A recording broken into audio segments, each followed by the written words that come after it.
সব বললে থোড়ি ফ্ল্যাট নেবে। এই ফার্নিচারগুলো কি এখানকারই?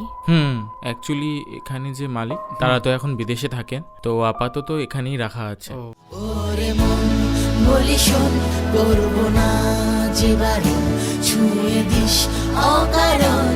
ওরে মন, কালকে পৌঁছে আমাকে একটা কল করো। এই তো আমরা একটা নতুন ফ্ল্যাটে শিফট করলাম। I should call Gracie.